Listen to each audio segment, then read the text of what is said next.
This is third encyclical letter of Pope Francis. Encyclical is documents which has a little bit more importance than other documents. We have bull. Okay, sorry. Okay. Lúc đầu thì chào tất cả anh chị em và cha hy vọng rằng cái ngày hôm nay là ngày cuối cùng đó thì chúng ta sẽ có thể thưởng thức và thấy vui trong cái buổi gặp gỡ này. Thì giờ chúng ta vô cái thông điệp cuối cùng, đây gọi là thư luân lưu của Đức Giáo Hoàng, thư luân lưu thứ 3, có tên gọi là tất cả anh em. Thì đây là lá thư kể như là quan trọng nhất của Đức Giáo Hoàng cho đến bây giờ.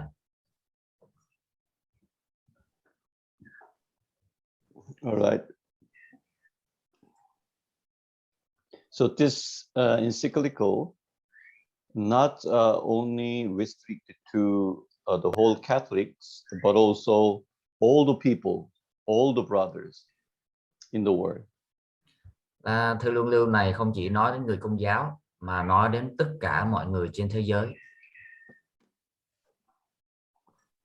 I will give you this encyclical in terms of fraternity and social friendship, especially with the focus on how to read this and how could we understand with some specific paragraphs, meaning contents of this document.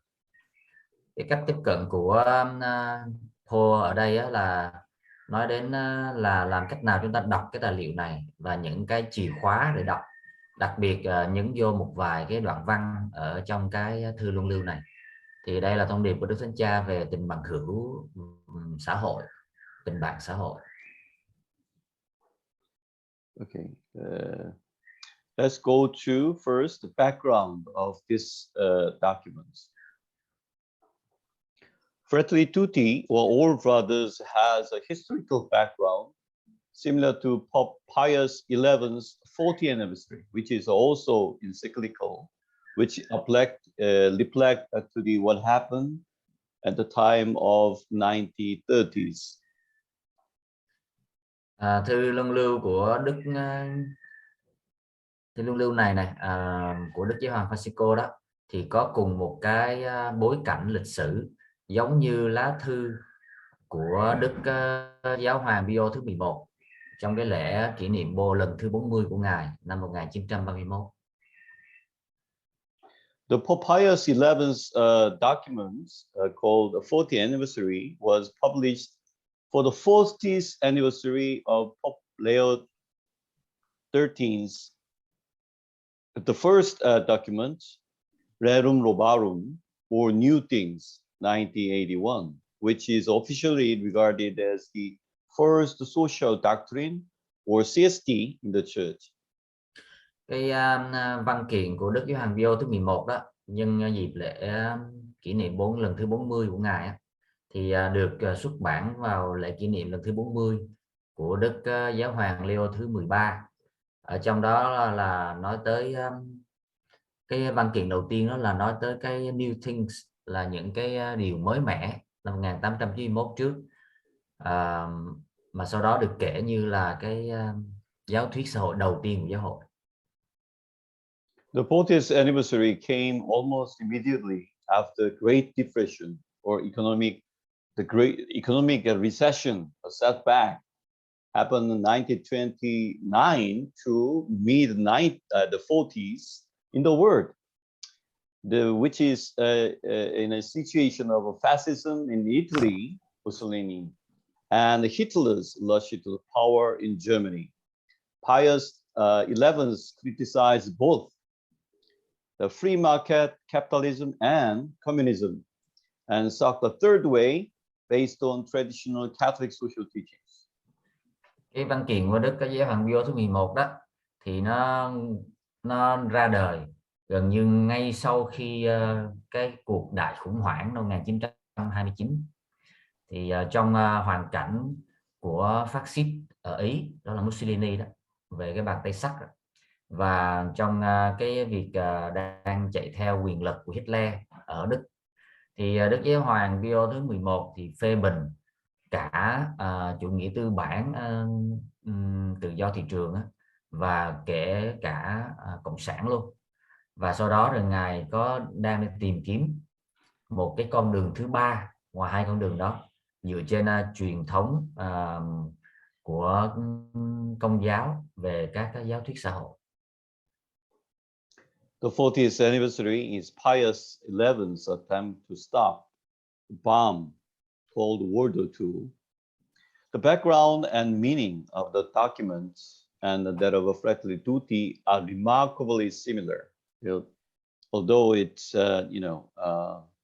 70s or 80s years difference between the two documents, the background, especially economic crisis, is very similar. And the most comprehensive, Fratelli Tutti is most comprehensive Pope Francis document so far. Lá thư nhân kỷ niệm lần thứ 40 của Đức Giáo hoàng Pio 11 đó là một cái nỗ lực để ngăn chặn một cái quả bom như quả kép được gọi là chiến tranh thế giới lần thứ hai. Cái bối cảnh và ý nghĩa của cái văn kiện nó tương đồng với cái văn kiện này của Đức Francisco, văn kiện tất cả anh em. Thì văn kiện tất cả anh em của Đức Francisco là văn kiện toàn diện nhất của Ngài cho đến bây giờ. Right. Okay. And this is Pope Pius XI, who encouraged the lay people to participate in the word through Catholic action. Đây là chân dung của Đức Giáo hoàng Pio thứ 11. Ngài là người đã khuyến khích, thúc đẩy sự tham dự của giáo dân vào trong vai trò của thế giới thông qua những hành động gọi là hành động công giáo. Okay. How to read the Fratelli Tutti?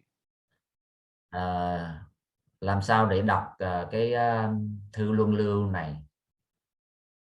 There is a Jesuit father named Thomas Rees. Recommend maybe more than 5, but I make it 5. A kind of a recommendation how to read. Thì đây là cái hướng dẫn của cha Thomas Rees, dòng tên, để cho biết cái cách đọc. First, it is not a beach read, meaning it's not recommended. You read the whole at once. Rather, you have to read riddle by riddle. Don't read more than one chapter when we sit at your desk or chair. It takes time to read and digest each chapter. Hướng dẫn thứ nhất là đây không phải là một cái văn kiện có thể đọc một lần cho tất cả, rồi không phải đọc chơi, nhưng mà được khuyến khích để đọc từng chút một, rồi có thể là đọc từng chương một, rồi bắt đầu nghiền ngẫm và tiêu hóa.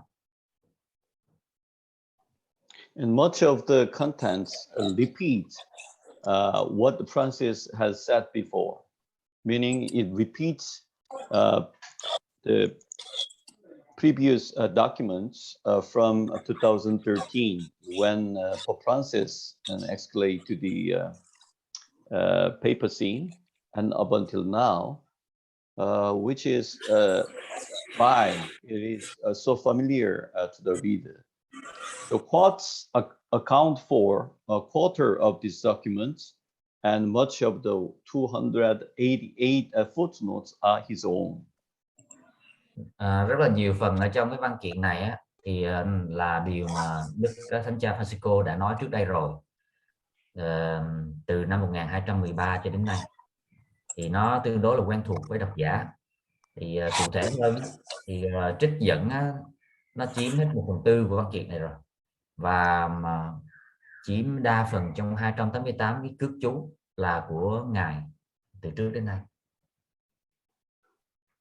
There is not much content, indeed very little content to make you shocked, but little content that the media will like for example, abortion issues, which is mentioned once, and LGBTQ issue, it's indeed none.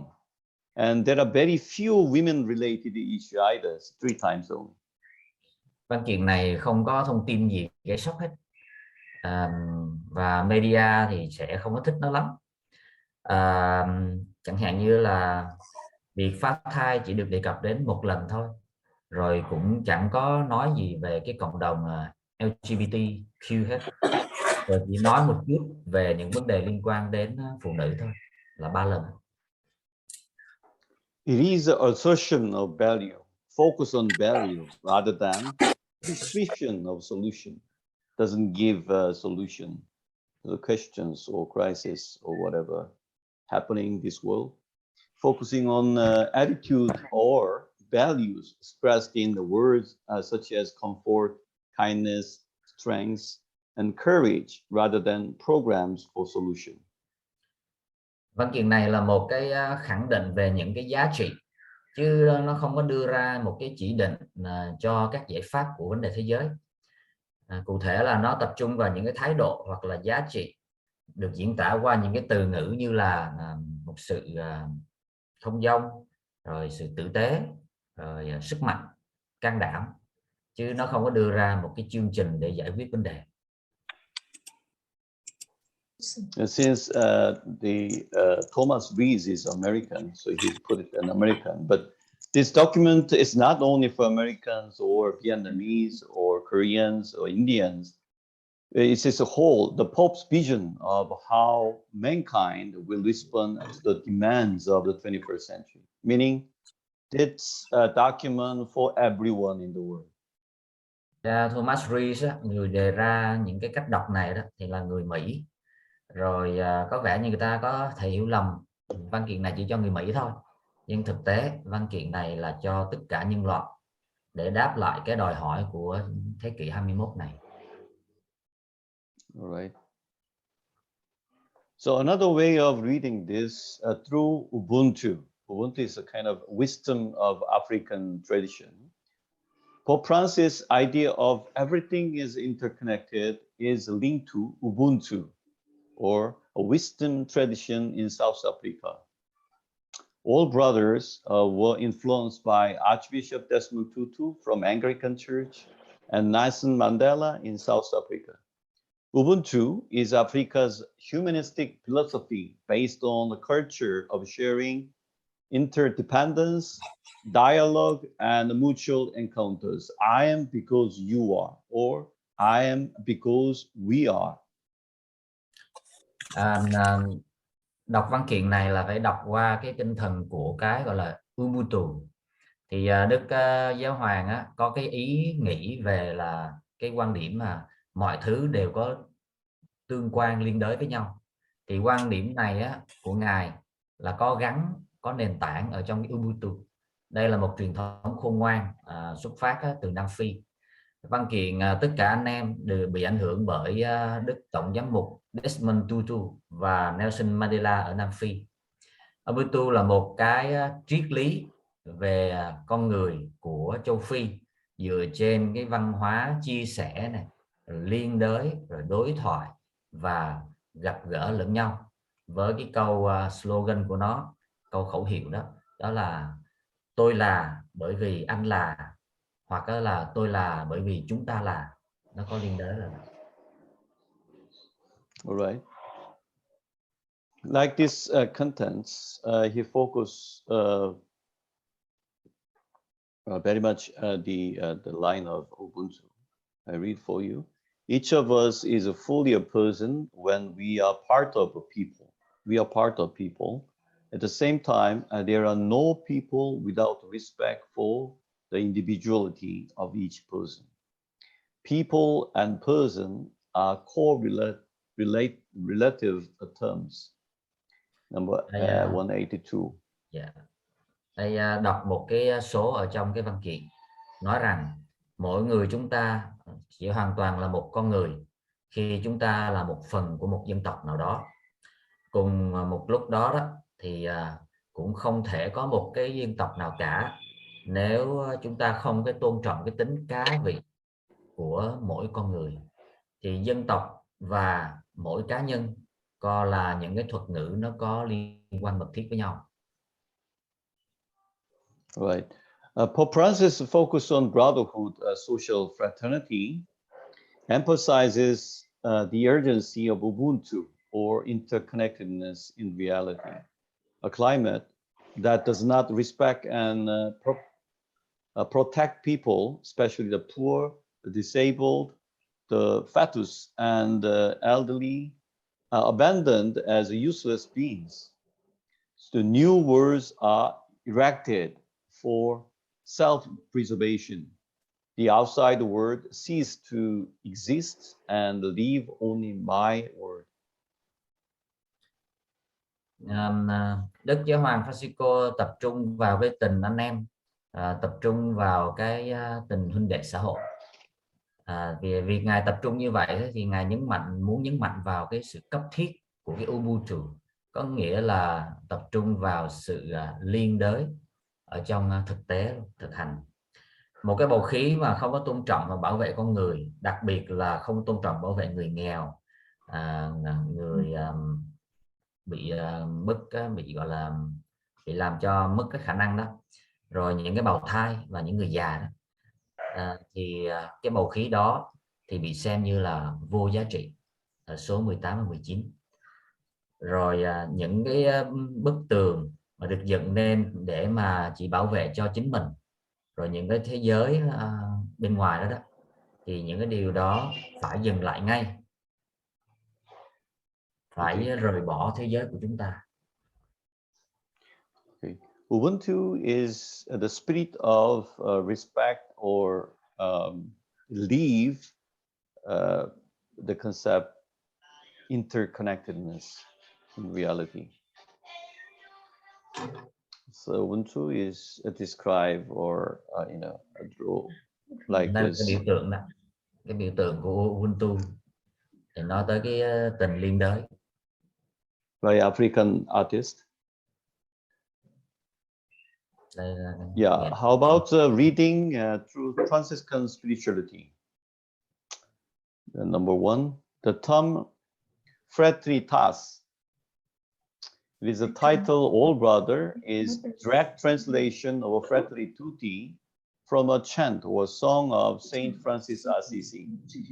The term was used to refer to male monks and to call all members of, including female, of the secular Franciscan order, which means it's not just a term that emphasizes male. Chúng ta thử đọc cái văn kiện này theo cái linh đạo Francisco. Thì giờ chúng ta nói tới cái thuật ngữ là tình huynh đệ. Thì cái tiêu đề là tất cả anh em là một cái việc mình dịch trực tiếp từ cái tiêu đề của Đức Giáo Hoàng. Nhưng mà cái này được lấy từ trong cái bài ca của Thánh Francisco Assisi. Nên thuật ngữ này để nói đến những cái tu sĩ nam, thì thời đó thì chỉ có nam thôi. Và thuật ngữ này để gọi tất cả những thành viên, bao gồm cả những người phụ nữ nữa, ở trong cái dòng 3 Francisco. Cho nên để nói một điều, mặc dù nói là tình huynh đệ nghĩa là chỉ có anh em thôi, nhưng mà đây là thuật ngữ còn những nói tới phụ nữ nữa. Okay, it's there is a very similarity between Saint Assisi and Francis, the Pope Francis, because 800 years ago, Saint Francis visited Sultan Kamil in Egypt, 1219, while Pope Francis met with the Grand Imam Al-Tayyef in 2019 and emphasized world peace and coexistence through a joint declaration titled Human Fraternity. Saint Francis' prophetic idea, the fifth crusade, having gone beyond seeing Muslims as enemies, calling even inanimate objects as brothers and sisters. Chúng ta qua điểm thứ hai là xây dựng cánh cầu vượt qua những biên cương. Thì có một sự tương đồng giữa Đức Giáo hoàng Francisco và Thánh Francisco Assisi ngày xưa, cách nay đúng 800 năm luôn. Đó là Đức Francisco thì đi gặp một người Hồi giáo năm 2019, tên là Gran Inam Anetta, không biết đọc đúng không? Còn Thánh Francisco ngày xưa thì đi thăm cũng là người lãnh đạo của Hồi giáo ở Ai Cập. Và cả hai đều nhấn mạnh đến đó là sự hòa bình của thế giới và sự cùng nhau sống hiện hữu, và cả đôi bên đều đưa ra một cái tuyên bố chung có tiêu đề là tình huynh đệ nhân loại. Đây là cái quan điểm có tính tiên tri của Thánh Francisco ngày xưa. Thì ngay giữa cái cuộc thánh chiến lần thứ 5, cái thời Thánh Francisco thì Ngài đã vượt qua cái tầm nhìn đó là chỉ xem Muslim là kẻ thù, và Ngài không gọi họ là kẻ thù. Thậm chí đối với Thánh Francisco, Ngài còn không gọi những cái vật vô tri là kẻ thù nữa. Ngài còn xem những vật vô tri là anh và chị em của mình. It was quite the meaningful and even brave actions of Saint Francis to visit Sultan, because it was during the crusade, meaning the conflict or war between the Islam and Christianity at the time. Đây là một hành động vĩ đại của Đức Francisco khi Ngài lại đi thăm vị lãnh đạo của Hồi giáo. And third, realization of peace and reconciliation. We need the peace path leading to healing wounds in many parts of the world. Inequality and lack of integral human development make peace impossible. In the last chapter, the Pope appealed to all religious believers to be fundamental subjects who must promote common good regardless of religious tradition. Điểm thứ ba là đi tìm kiếm hoặc là nhận ra những cái hòa bình và sự hòa giải đó.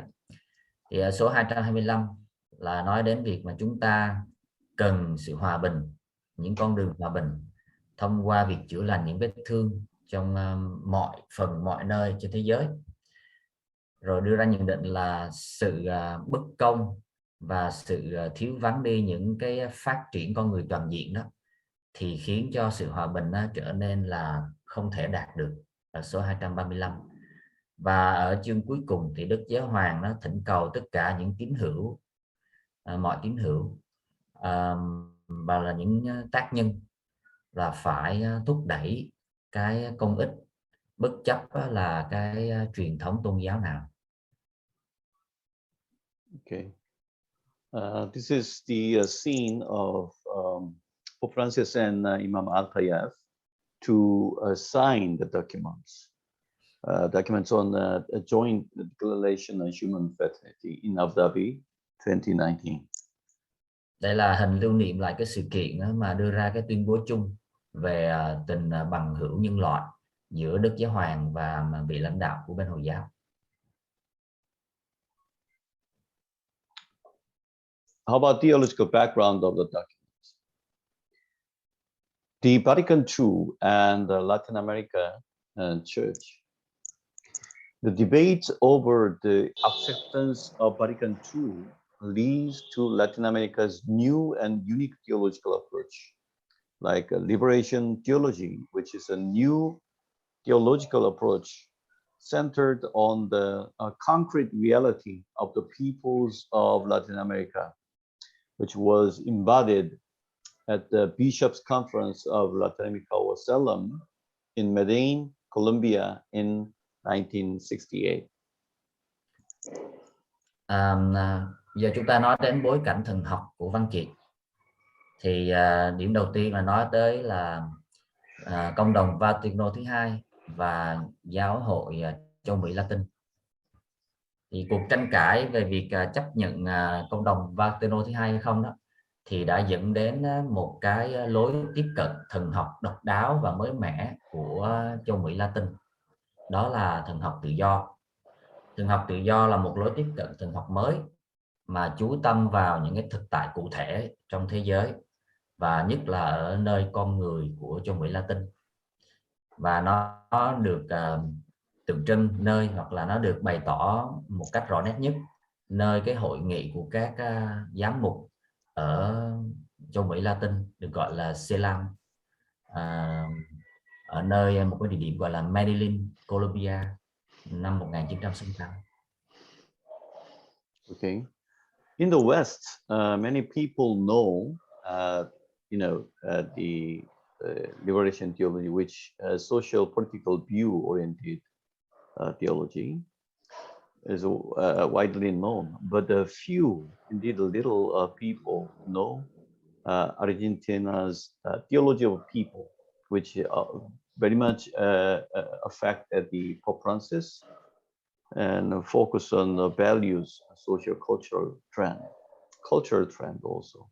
This approach gives a better understanding of Pope Francis' polyhedron image. Polyhedron meaning a multilateral or multi-centered image. It emphasized that a need for development that resists unification and considers local culture more important in many respects. Ở phương Tây thì cái thần học tự do nó có cái tầm nhìn nghiêng về xã hội chính trị, và cái tầm nhìn nó thì được biết đến khá là rộng rãi ở phương Tây.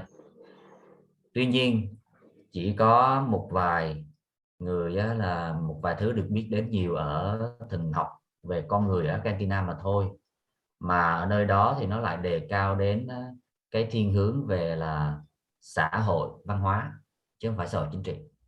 Lối tiếp cận này đã cho chúng ta một cái lối cách hiểu biết tốt hơn về cái hình ảnh đa diện của Đức Francisco.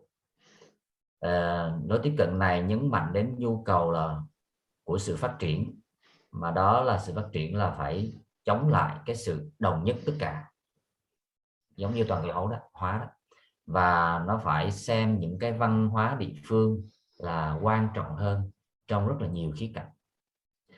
Cái khuôn mẫu của chúng ta là một cái tính toàn diện, tính đa diện, ở trong đó giá trị của các cá nhân phải được tôn trọng, số 145 đã nói đến.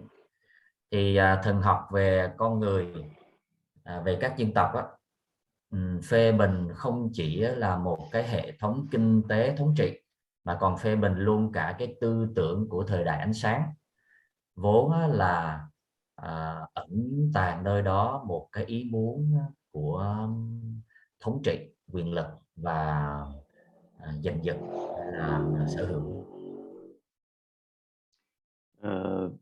To make a summary of this slides is to pick up some elements like liberation theology, and before that we have Vatican II reading to liberation theology and leading to theology of people and leading to another theology of theological attempts like Indian theology. I will explain later. Which is all the theological background of the document. Thì để có thể tóm lược một chút xíu về cái slide này đó, thì có thể thấy là nó xuất phát từ tư tưởng của cộng đồng Vatican thứ hai, rồi nó đưa đến cái thần học về tự do, rồi sau đó nó đưa đến cái thần học về các dân tộc. Đó là cái con đường đi vậy. Sau cái slide này nó sẽ đến cái thần học về người Ấn Độ, thần học Ấn Độ. Okay, you should remember when it comes to theology of people as a collective groups, people, right? But he said, although it's focused on the people, but the individuality or individual value are respected. So individuality on the one side and the people as a collective as another one, how can we combine together? That's the difficult task for us to do. Có một điểm trọng tâm mà phải nhớ, và đó cũng là một cái khó khăn mà chúng ta phải đối mặt. Đó là một mặt chúng ta đề cao giá trị cá nhân, nhưng mặt khác chúng ta cũng đề cao cái giá trị của dân tộc, của toàn thể mọi người. Thì cái khó khăn là làm sao chúng ta kết hợp được cả hai yếu tố đó. Alright. Okay. Argentine Bishops' Conference, which became the cradle of people's theology, struggled for many hours, many days, many years to define the concept people, but still, very much a struggle at that time. Pope Francis mystically described the people in all brothers, so diverse in meaning that they divide from general justice. The Pope's theology of people is named that way because it also includes all human beings. Hội nghị về các đức giám mục Argentina đó, mà vốn mà đã trở thành một cái nôi của nền thần học về con người, thì cái hội nghị ấy đã làm việc rất nhiều giờ để cố gắng đưa ra định nghĩa về cái thuật ngữ là people, là con người hay là dân tộc, nhưng mà cũng không có đưa ra một cái kết luận thỏa đáng hoàn toàn. Đức Gioan Francisco thì cũng ngầm diễn tả các dân tộc ở trong cái văn kiện tất cả anh em, và cái thuật ngữ ấy, cái ý nghĩa ấy nó đa dạng về mặt ý nghĩa đến độ mà nó có thể làm chệch hướng đi cái sự công bằng nói chung. Và thần học về các dân tộc của Đức Francisco đó thì nó được đặt tên như thế bởi vì nó bao gồm tất cả nhân loại. All right. So essential aspect of being a people is to be community, organized, and working for common good. So jumping to the another paragraph in blue, it can be seen that the people theology is basically theological pastoral, meaning the praxis based on pastoral approach and the theology go together. It's not only theory alone, but the theory or theology mix with, mingle with, go together with the praxis and the deep communication with the people, which is also theology. Điểm trọng tâm về việc trở thành một dân tộc đó là nó bao gồm một cái cộng đồng được tổ chức đàng hoàng, và nó bao gồm cái việc đó là phải làm việc cho cái công ích. Rồi lướt xuống dưới cùng đó là có thể thấy rằng đó là thần học về con người thì căn bản đó là một cái mục vụ mang tính thần học, có nghĩa là nó phải kết hợp giữa hai yếu tố là thực hành và lý thuyết. Thực hành đó là việc mục vụ thực tế, lý thuyết đó là thần học, phải đi với nhau để đưa đến một cuộc đối thoại sâu xa với dân tộc ở trong thần học. Like I mentioned before, we have Indian theology, not from India, but from those countries involved in the Amazonian area, like Brazil or many others, Colombia, 9 other countries. Indian theology is at another development. Yeah. Như hồi nãy có nói trước, thì bây giờ chúng ta nói đến thần học Ấn Độ. Đây là một cái nhánh phát triển không phải từ những người Ấn Độ, nhưng thực ra nó ra đời từ những cái dân tộc ở vùng Amazon như là Brazil, vân vân. Okay, this is also background of Indian theology. The preferential option for the poor raised at the General Assembly of Latin America Bishops' Conference of Salem has been shifted to cultural area since the General Assembly of Puebla, Mexico in 1979. It was followed by the Santo Domingo, 92, Aparesta, 07. The Puebla document calls the indigenous peoples the poorest of the poor. The Pope Francis, at the time he was Archbishop, who read a draft committee for the final documents at the General Assembly of Salem in Aparesta, Brazil, 2007. Chúng ta đi vào bối cảnh của thần học Ấn Độ. Thì cái lựa chọn ưu tiên dành cho người nghèo vốn được đề ra ở hội đồng chung trong hội nghị của các giám mục châu Mỹ Latin, gọi tắt là CELAM, thì đã được chuyển sang là khu vực văn hóa khu vực văn hóa từ hội đồng chung ở Puebla, Mexico năm 1979. Theo sau đó là hội đồng chung Santo Domingo 1992 và Aperacilla 2007. Cái văn kiện Puebla đã gọi những cái dân tộc địa phương đó là những cái người nghèo nhất của người nghèo. Đức Francisco lúc bấy giờ còn là tổng giám mục thì đã điều phối một cái hội đồng tiền dự đó để sau đó đưa ra một cái văn kiện cuối cùng ở cái hội đồng ở Ceilán, nơi Aperacilla, Brazil. So we have Indian theologians like Father Lucio Guerra and Father Eleza Lopez, and who very much influenced Pope Francis. Chúng ta bây giờ đi đến hai nhà tư tưởng mà đóng góp vào trong cái thần học Ấn Độ này, cũng là cánh tay đắc lực của Đức Francisco. All right. Yeah, this is Lucio Guerra. It's kind of inspiration, you know. Chúng ta nói bây giờ là cha Guerra, Lucio Guerra. Theological inspiration of Pope Francis. Đây là vị mà gây cảm hứng cho Đức Francisco.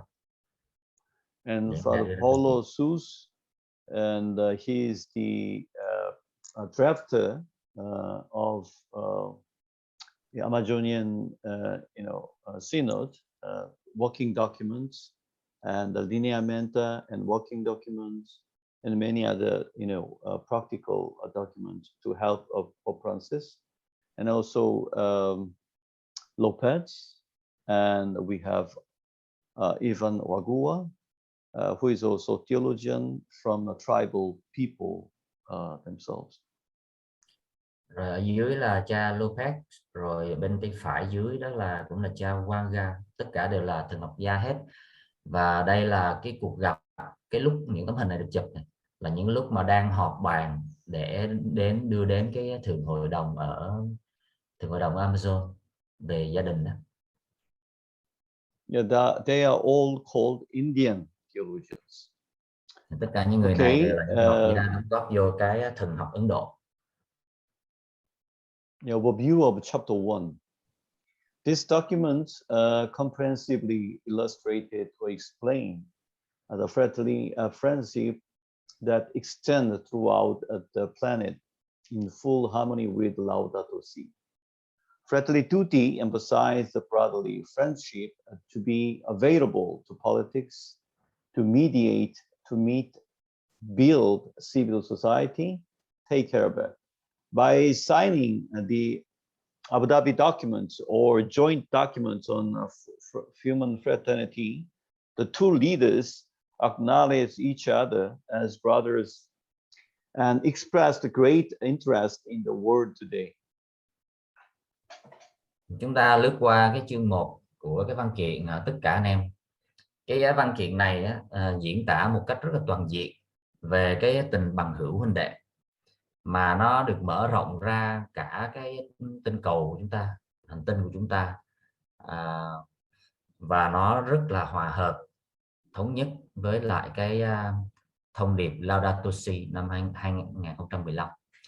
Văn kiện Fratelli Tutti này nhấn mạnh đến tình bạn hữu anh em, và nó phải tương thích với lại cái chính trị này, rồi để có thể cầu nguyện xây dựng những cái xã hội dân sự cũng như là chăm sóc cho chúng. Bằng việc ký vào cái văn kiện Abu Dhabi về tình bằng hữu nhân loại, thì cả hai nhà lãnh đạo cũng đã thừa nhận với nhau, xem nhau như là anh em của nhau, và diễn tả một mối quan tâm to lớn đối với thế giới ngày hôm nay. Okay. In the documents, we have the word solidarity 22 times and friendly love 44 times in each. The Pope Francis notes we are living in the world where the serious division between each individual and community, and also we have, not much learned from the tragedy of 20th century, like a World War II, and a conflict, aggressive nationalism, and also individual interest, which is prevails over the community. We living in the world where people focus on themselves rather than community or other people. That's what Pope Francis notes. Thì trong cái chương 1 này chúng ta thấy là có sự xuất hiện của cái từ là đoàn kết 22 lần, rồi cái từ là tình huynh đệ 44 lần. Đức Francisco cũng lưu ý rằng là xã hội của chúng ta hiện nay đó thì đã có một cái sự phân hóa giữa cá nhân và cộng đồng ở số 31. Rồi ngài nói là đó là một cái thế giới mà không có học được gì từ cái thảm họa của thế kỷ 20 trước ở số 13. Thì đây là một thế giới là giống như là một cái cuộc đấu tranh mâu thuẫn giữa cái chủ nghĩa quốc gia đầy kích động và một cái gọi là cái cảm thức đã bị mất đi về xã hội ở số 11. Thì ngoài ra thì của cải vật chất nó lại được xem trọng hơn cái công ích, và trong một cái thế giới đang được toàn cầu hóa như vậy thì con người là bị cô lập, và thế là chủ nghĩa cá nhân, những sở thích cá nhân nó lại thống trị, lấn át những cái cộng đồng, những diện tích cộng đồng trong cuộc sống ở số 12. Right. About chapter 2 deals with a good Samaritan. So viewed through liberation theology. Samaritan story read by the liberational theology. Liberational theologian Gutierrez said Jesus asked which of the three neighbors in the Samaritan story: the mugged, Samaritan, and the passers-by. Usually we think our neighbors are injured, but the neighbors mean the person we are trying to get close to. Chúng ta đi vào chương thứ hai. Chương thứ hai nói về người Samaritano nhân hậu, là chúng ta nhìn vào cái đoạn kinh mừng này với cái thần học tự do. Thì theo như thần học gia của thần học tự do đó là Gutierrez, thì chúng ta thấy Chúa Giêsu nói đâu là người thân cận thì giữa ba người. Thứ nhất là người bị thương, thứ hai là người Samaritano, và thứ ba là những người đi lướt qua. Thì thông thường chúng ta nghĩ rằng người thân cận của chúng ta là cái người bị thương, nhưng mà thực ra người thân cận của chúng ta có nghĩa là cái người mà đang cố gắng để lại gần, cố gắng để xích lại gần nhau. Right, and he's the Gutierrez, Gustavo Gutierrez, as and Dominican priest. He's a father of a theology of liberational theology. Là cha Gutierrez đó là linh mục dòng Đa Minh. Ngài được xem như là cha đẻ của thần học tự do, gọi là thần học giải phóng đó, ở trong miền Latin.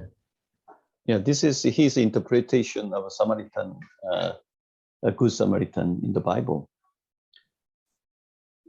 The Samaritan doesn't know who the injured are, just know he's abandoned and abused, and he needs help, which is all the Samaritan got to approach. In this way, the Samaritan becomes the neighborhood of the wounded. Người Samaritano thì không có biết người đang bị cướp là ai hết á. Chỉ cần biết là ông ta là bị bỏ rơi, bị đánh đập, lạm dụng và ông ta cần sự giúp đỡ thôi. Biết vậy thôi thì người Samaritano đã tiến lại gần, tiếp cận. Theo cách này Okay. thì người Samaritano trở thành người thân cận của người bị cướp, bị thương tật. Okay, we can say that it is easy to help people physically close, like families, villages, one's own countries, but difficult to reach people far away or who we don't know. Church of the Samaritan, it's a church that moves out to the marginalized, a church that serves the poor by Pope John 23rd. Like Pope 23rd, his predecessor, Pope Francis. Pope Francis succeeded this church theory of poverty and service from Pope John 23rd. Điều nói tất cả điều đó có nghĩa là gì? Để nói đến một ý là thường thì chúng ta rất là dễ giúp những người thân cận của chúng ta, như là bạn bè, anh chị em, rồi người thân, rồi những hàng xóm, những người trong cùng quốc gia. Nhưng mà vấn đề là sẽ rất là khó để chúng ta có thể giúp những người xa hơn những cái vùng an toàn đó. Thì cùng tư tưởng đó thì nói đến cái hội thánh của người Samaritano. Đó là một hội thánh mà đi xa khỏi chính nó mà vươn đến những người bị bỏ rơi, những người ngoài lề. Một hội thánh mà phục vụ người nghèo, như là quan điểm của Đức Giáo hoàng Gioan thứ 23, và Đức Giáo hoàng Francisco cũng thừa hưởng cái tư tưởng ấy về một giáo hội cho người nghèo, phục người nghèo của Đức Giáo hoàng Gioan thứ 23. Okay, in everyone's face, especially in their tears and suffering, the face of Christ in tears and suffering must be recognized. It's a statement of Pope Paul VI when he made the speech at Vatican II at the time of 1965 or so, also, which implies a parable of a good Samaritan also. Đức Giáo hoàng Phaolô thứ 6 trong một cuộc diễn thuyết ở cộng đồng Vaticano thứ 2 thì đã nói rằng trong nơi gương mặt của tất cả mọi người, đặc biệt là nơi những giọt nước mắt và sự đau khổ của họ, thì khuôn mặt của Đức Kitô đang khóc và đang đau khổ phải được nhận ra. Nghĩa là nơi khuôn mặt như đau khổ thì chúng ta phải nhận ra được khuôn mặt của Đức Kitô nơi đó. Và điều này cũng ám chỉ đến cái dụ ngôn về người Samaritano nhân hậu, Luca chương 10. Right. The Samaritan church is an open church that pays attention to human needs. The Samaritan church is a poor church, missionary church, and a Paschal church. Giáo hội Samaritano là một giáo hội mở rộng, cởi mở, mà luôn luôn chú tâm đến nhu cầu của con người. Giáo hội của người Samaritano là một giáo hội của người nghèo, là một giáo hội truyền giáo và cũng là một giáo hội phục sinh. So from this, we can make a small conclusion. Theology. What is theology? Theology is coming from life and church life, not books or theologians. So therefore, theology is very close to Christian daily lives, according to Gutierrez. Điểm khác là Gutierrez nói, thực ra thần học là gì? Thần học không phải là một cái lý thuyết của những nhà thần học gia rồi ngồi suy nghĩ, nhưng thực ra thần học nó phải xuất phát từ đời sống của giáo hội, đời sống của những con người, những tín hữu. Bởi vậy cho nên không thể tách rời thần học ra khỏi đời sống hàng ngày của tín hữu cho được.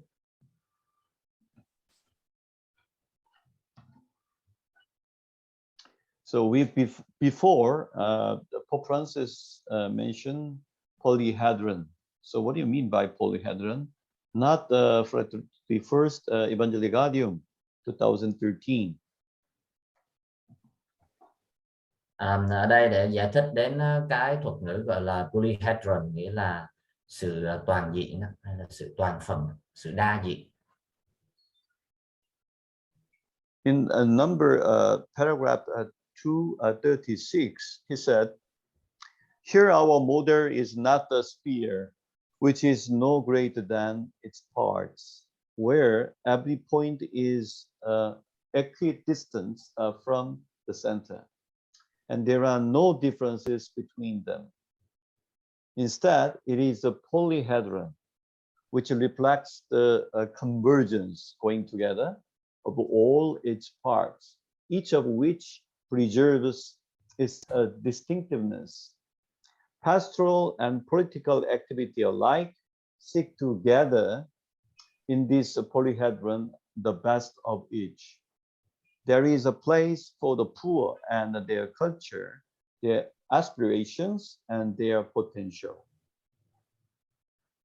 Ở đây thì đưa ra hình ảnh so sánh. Thứ nhất là so sánh cái gọi là sphere với lại polyhedron khác nhau sao. Sphere là nói tới cái hình cầu, và nơi cái hình cầu á thì cũng những cái thành phần của nó đó, nó còn không có gì khác nhau, và nó có một cái khoảng cách đều nhau so với cái trung tâm, cho nên là nó không có nói lên được sự khác biệt nơi cái hình ảnh gọi là hình cầu. Nhưng mà nơi cái hình đa diện polyhedron đó, như hình đa mặt thì có mặt cái vắt vát đó, thì thực ra nó lại diễn tả sự hội tụ của tất cả các thành phần và nó bảo tồn được cái tính khác biệt của mỗi thành phần. Thì nêu lên vậy thì để nói đến điều gì?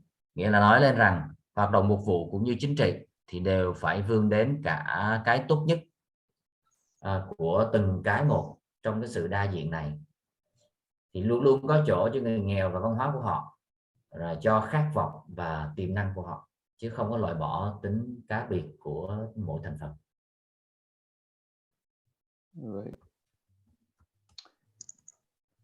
Pope Francis mentioned this very brave word, political love.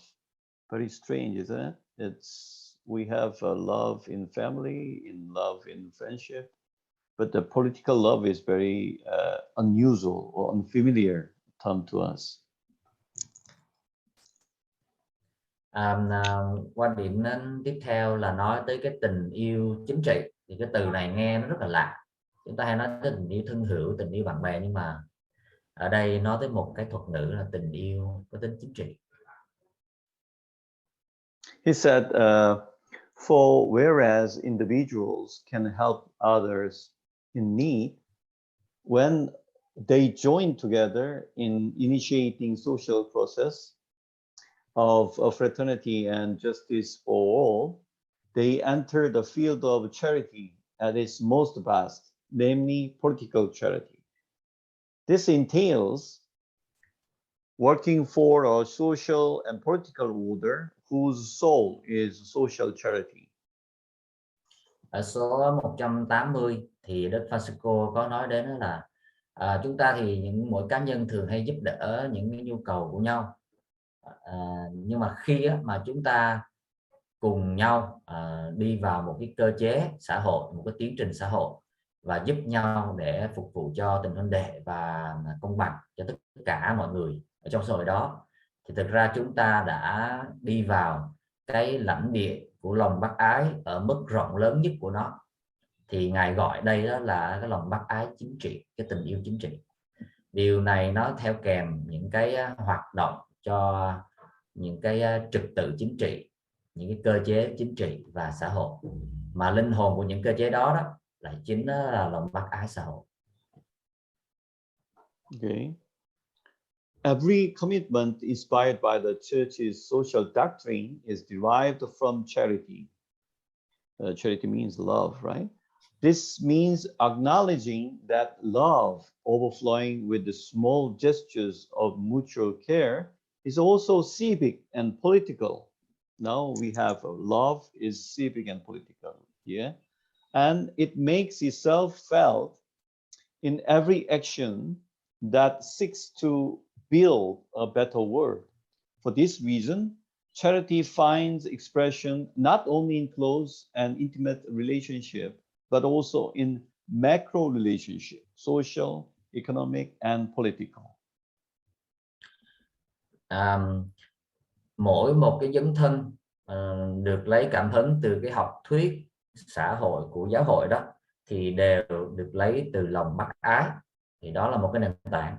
Điều đó có nghĩa là chúng ta thừa nhận rằng tình yêu mà khi được bày tỏ một cách trào tràn ra những hành động nhỏ bên ngoài của sự quan tâm nhau đó, thì tình yêu đó thì cũng mang tính gọi là dân sự và chính trị, và điều đó làm cho cái tình yêu ấy được cảm nhận nơi mỗi hành động mà tìm kiếm đến việc xây dựng một thế giới tốt hơn. Chính vì thế mà tình yêu sẽ tìm thấy một cái sự diễn tả rõ nhất nơi nó, không chỉ nơi những cái tình thân mật riêng tư gần gũi, mà còn nơi những cái mối tương quan rộng lớn, đó là mối tương quan xã hội, kinh tế và chính trị. Số 181 nói như thế. This word political love is basically based on the relationship, which not only focus on individual and private and intimate relationship with one another, but on the other hand, it also focus on the social and economic political relationship. Chỗ này ý nói tới là cái lõi của cái tình yêu chính trị này đó là nó nằm ở những cái mối tương quan liên đới cá vị. Tuy nhiên nó cũng không có gói gọn lại nơi đó, mà nó phải mở rộng ra tất cả những tương quan, nhất là tương quan ở trong một cộng đồng, ở nơi một cơ chế tổ chức. Right. And dialogue and social friendship. In a pluralistic society, dialogue is the best way to realize what ought to always to be affirmed and respected, acknowledging the existence of certain enduring values, however demanding it may be, to discern them makes for a robust and a solid social ethics. Once those fundamental values are acknowledged and adopted through dialogue and consensus, we realize that they rise above consensus. Ta nói đến chủ đề tiếp theo, đó là nói về việc đối thoại và tình bằng hữu xã hội ở số 198 đến 224. Thì ở số 211 nói rằng trong một cái xã hội đa nguyên thì việc đối thoại là cách tốt nhất để nhận ra điều gì cần phải được khẳng định hay là điều gì cần phải được tôn trọng, bảo tồn. Rồi việc thừa nhận sự tồn tại của những giá trị lâu bền nào đó, dù cho chúng có lẽ cũng phải được thẩm định, thì cái việc thừa nhận ấy được thực hiện để xây dựng một nền đạo đức xã hội vững chắc và lành mạnh. Một khi những giá trị nền tảng ấy được thừa nhận và được thích ứng thông qua việc đối thoại và đồng lòng, nghĩa là đồng ý với nhau, chúng ta nhận ra rằng chúng sẽ vươn lên trên cả sự đồng lòng nữa. Okay, let's skip another slide. So we down there is about polyhedron again. So we could skip here. Dialogue and social friendship. Again, social peace demands hard work, craftsmanship, meaning good skill. Integrating differences is a much more difficult and slow process. Yet, it is the guarantee of genuine and lasting peace, since it is not a consensus on paper or transient peace for a contented minority. What is important is to create process of encounter, meeting, the process that build a people that can accept the differences. Số 217 là nói thêm về vấn đề đối thoại. Thì cái hòa bình xã hội đó nó đòi hỏi là phải làm việc cực khổ lắm, rồi nó đòi hỏi cũng phải có sự khéo léo, có kỹ năng, rồi những cái sự khác biệt mà nó sẽ được thống nhất với nhau thì thực ra đây là một cái tiến trình là rất khó khăn và cũng chậm thôi. Tuy nhiên điều đó lại là một cái đảm bảo cho một cái nền hòa bình lâu dài và chân thật, bởi vì nó không phải là một cái sự đồng thuận trên giấy tờ thôi, hoặc là một cái nền hòa bình chóng qua dành cho một cái thiểu số cảm thấy hài lòng nào đó.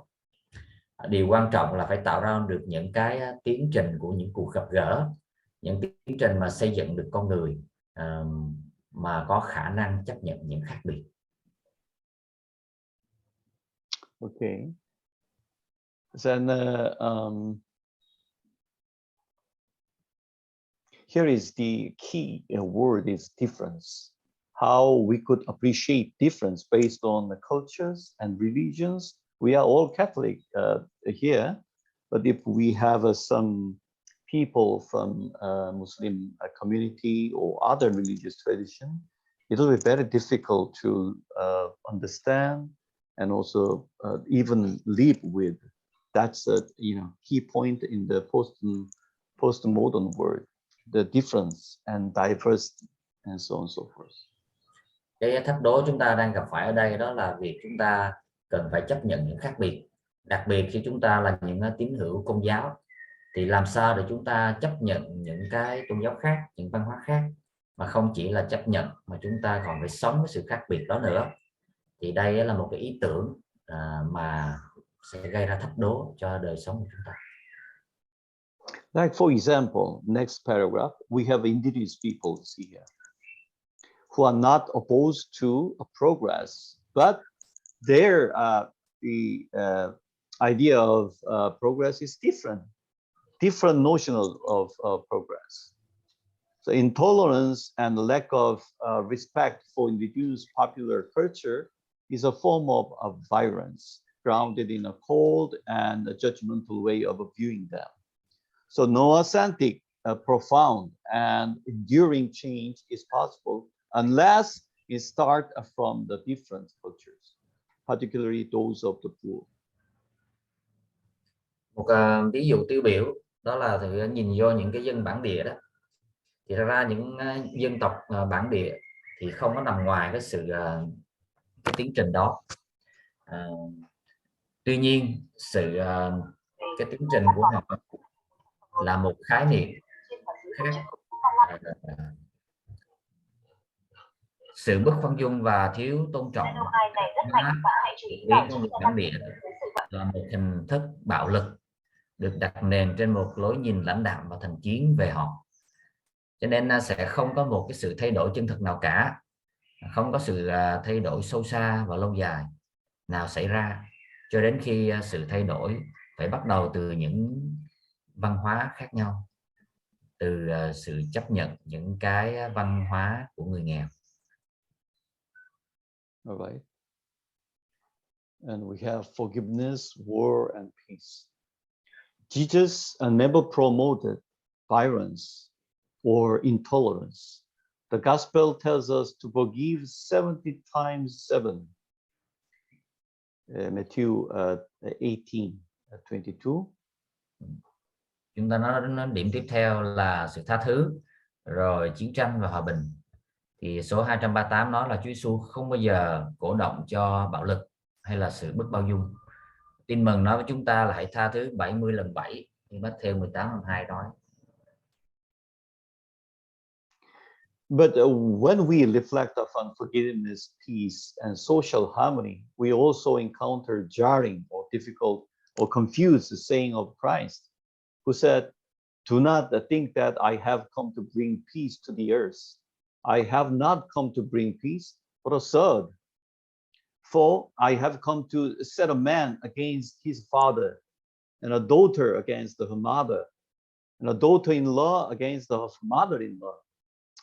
Jesus is speaking of fidelity to our decision to follow him.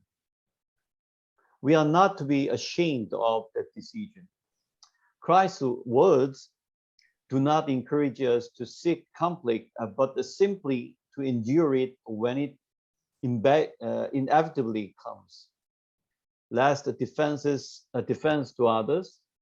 for the sake of supposed peace in our families or society should detract from our own fidelity. But it's difficult to understand this, what Jesus said here. Số 240 nói nữa là tuy nhiên khi chúng ta suy nghĩ về sự tha thứ, hòa bình và hòa hợp xã hội thì chúng ta cũng phải phải đối diện đến cái câu nói gây chấn động của Đức Kitô. Đó là cái câu nói là đừng có nghĩ rằng ta đến để đem lại bình an cho thế giới. Ta đến không phải mang lại bình an nhưng mang lại gươm giáo. Vì ta đến để làm cho người đàn ông chống lại cha, con gái chống lại mẹ, vân vân. Đó là câu nói của Chúa Giêsu gây chấn động. Thì Chúa Giêsu đang nói đến sự trung thành. Chúng ta là phải đưa ra một quyết định trung thành để đi theo người, và chúng ta không có xấu hổ vì cái quyết định của chúng ta. Và thật ra thì lời của Chúa Kitô thì không có khuyến khích chúng ta đi tìm kiếm chiến tranh xung đột, nhưng thực ra là khuyến khích chúng ta chấp nhận những cuộc xung đột không thể tránh được, để cho việc tôn trọng người khác vốn là để giữ được điều được gọi là bình an cho gia đình hay xã hội thì sẽ không làm chúng ta đánh mất cái sự trung tín đó. Có nghĩa là vì Chúa Giêsu nói có vẻ ngược vậy, nhưng mà nếu chúng ta trung thành với lời Chúa Giêsu thì chúng ta cũng phải chấp nhận những cuộc xung đột mà khi chúng ta trung thành mà nó xảy đến, nên phải chịu. So the interpretation of Pope Francis on this paragraph is like the fidelity, fidelity to our decision to follow Jesus, which means, through his statement, like a conflict against or fighting against between the father and son, and the mother and daughter, and the mother-in-law, and so on, which is you have to think it over. Why Jesus put it this way? What is the mean by this?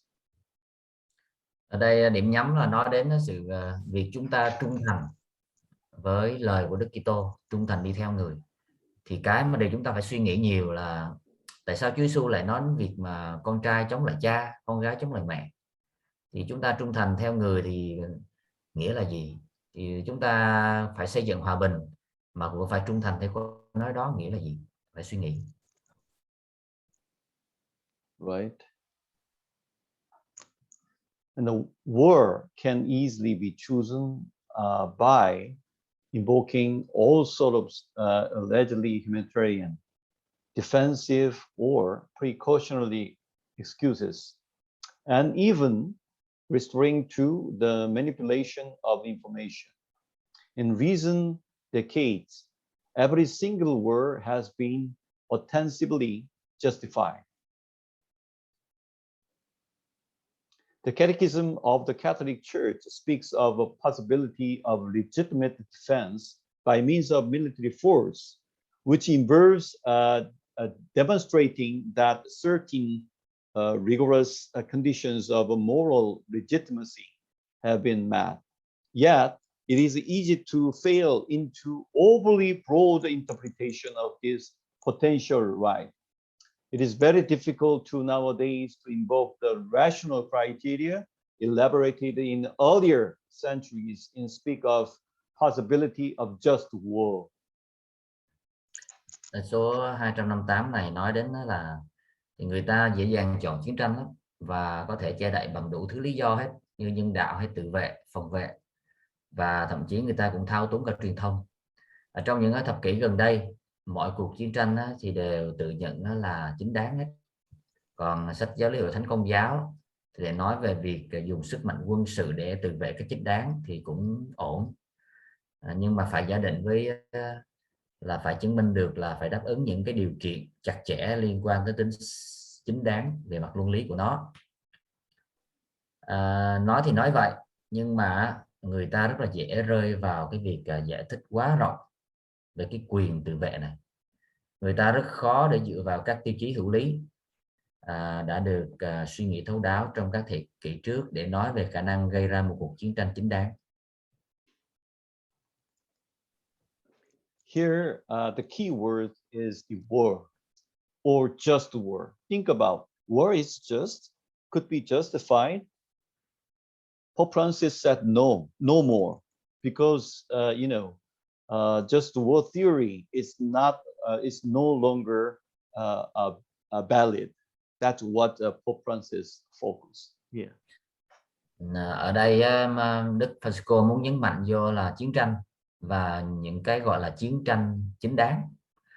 Thì có nhiều biện hộ về cái gọi là cái cuộc chiến tranh chính nghĩa đó, nhưng mà Đức Francisco muốn nói rằng là không, bây giờ chiến tranh là xấu, chiến tranh là cái phải được bị loại bỏ, chứ không có còn được biện hộ như trước giờ nữa.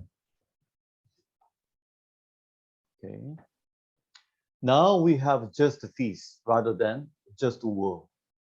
In a recent conference run Rome, I think it's 2015 or 16, the church's long-standing call for paradigm shift from just war to just a peace was made. Noting the development of Catholic non-violent social doctrines, the conference hoped that Pope Francis will specially issue or produce an encyclical letter on non-violence and just peace. This is their hope. It's not, materialized yet. Đây là chủ điểm nói về cái việc đó là quan điểm là chỉ có chiến tranh thôi, mà chuyển qua cái quan điểm là chỉ có hòa bình thôi. Thì trong một cái cuộc hội thảo gần đây ở Rome, thì khoảng năm 2015 hay 16 gì đó, có một cái lời mời gọi rất là lâu dài của vị hội thánh để chuyển đổi một cái câu nói khẩu hiệu đó, từ cái câu nói là chỉ có chiến tranh thôi để chuyển qua câu nói là chỉ có hòa bình thôi, và đó đã được thực hiện vào cái hội nghị đó. Và trong cái hội nghị đó thì người ta lưu ý đến sự phát triển của cái giáo thuyết xã hội mà bất bạo động của Công giáo. Hội nghị hy vọng rằng Đức Francisco sẽ đặc biệt cho xuất bản ra một cái thư luân lưu về sự bất bạo động và cái quan điểm về là chỉ có hòa bình mà thôi. Okay, let's skip to the those paragraph in blue again. The church should no longer teach or utilize just war theory. And at the same time, the church should continue to preach abortion of war and nuclear weapons, to raise the prophetic voice of the church against the unjust power of the world. Ngài nhấn mạnh rằng thì giáo hội không còn được phép gọi là giảng dạy hay là sử dụng cái gọi là lý thuyết về là những cuộc chiến tranh chính nghĩa nữa. Và đồng một trật như thế thì giáo hội phải tiếp tục rao giảng về cái việc đó là phải loại bỏ đi sự chiến tranh, những cái chiến tranh và những cái vũ khí hạt nhân. All right. Okay, and now we have questions for group discussion. Number one, just teaches unconditional forgiveness. We already look over. But the state also, I came not to bring peace but a sword. How can we understand the two seemingly contradictory statements if we try to find an answer from the perspective of reconciliation and peace? And the second, as I reflected on the talent, charisma, and vocation which God has given to me, what do I want to do, can do well, or have to do? What do I think can and should be done well by extending this to the Vietnamese church? What do I can or should I do, or in the level of Vietnamese church too? Có hai câu hỏi để thảo luận với các bạn. Câu thứ nhất là Chúa Giêsu dạy đến một cái sự tha thứ vô điều kiện, số 238. Nhưng đầu một trật Ngài cũng nói tới cái cái việc đó là Ngài đến không phải để đem lại hòa bình nhưng đem lại gương giáo ở số 240. Thì chúng ta phải hiểu hai cái tuyên bố, hai cái câu nói này có vẻ trái ngược này như thế nào đây. Khi nếu mà chúng ta cố gắng để tìm câu trả lời từ cái quan điểm về hòa giải hay là hòa bình. Câu hỏi thứ hai là khi tôi suy nghĩ về tài năng, sự thu hút và ơn gọi Chúa ban cho tôi đó, thì tôi cảm thấy mình muốn làm gì, có thể làm được điều gì và phải làm gì, và mình phải làm gì để có thể mở rộng cái tư tưởng này vào trong giáo hội ở Việt Nam.